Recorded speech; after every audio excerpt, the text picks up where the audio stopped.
And welcome back to Coffee and Conversation. This is episode 11, and today we're going to talk about forgiveness. So before we do that, and hopefully nobody's leaving at the moment, because I know forgiveness is a difficult topic and not one that many of us want to hear about, because sometimes it's next to impossible. But I want to give a quick shout out to my new subscribers. Thank you for subscribing, and I hope you continue to watch and benefit from what I have to share. And please comment and just ask questions, because that's going to help me know what you want to know about. And if I don't know the answer, I will look it up, I will research it, I will study it, and I will share what I find with you. So, forgiveness. Forgiveness is not easy. And for many of us, it seems impossible, and in some ways, many of us think it's unnecessary. Why should I forgive the person that hurt me? Why should I forgive them? And the anger and the resentment and the bitterness just builds and builds and builds.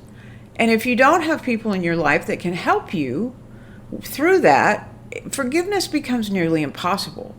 But what I want to share today is a little bit about how I forgave my father, who abused me beginning at age 5 up until the time I left home at 18. And you can hear more about that and read more about that on my blog at charlottethomason.com. But for today, I just want to talk about how I was able to forgive him. At first, I didn't think that was even possible, because he denied everything. He was not able to apologize to me. None of the things that I wanted him to do and thought I needed from him before I could forgive him.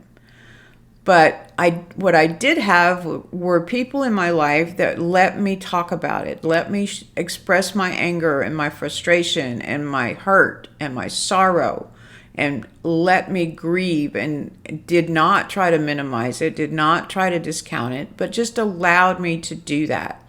And that was a critical piece in my being able to ultimately forgive my father. Now, that wasn't all that happened. The second most important thing that happened was I came to understand that forgiving him was not for his sake, but for my sake. It had nothing to do with his response to my forgiving him. That my forgiveness of him was not dependent on him acknowledging what he did and apologizing. I had to go into forgiveness just to forgive and to release the bitterness and the anger and the tension that was causing in my life for my sake, and for the sake of everybody around me that was exposed to that anger and frustration. It was partially for them, but mostly it was for me. But it did not have anything to do with him. And I think that's a very, very important thing to remember, that forgiving the person that hurt you doesn't have anything to do with them. It doesn't mean that you're saying what they did was okay. It doesn't mean that you have to welcome them back into your life. It doesn't mean that you're discounting what they did to that little girl or boy inside of you. It doesn't mean any of that. And it may take some time to convince that inner child that it doesn't mean that, and that it isn't about abandoning that child that was hurt. It's simply letting go of the right and the need for vengeance and for revenge. And it's taking them off of your hook, so to speak, and putting them on God's hook and letting God deal with them. And just then being able to move on with your life.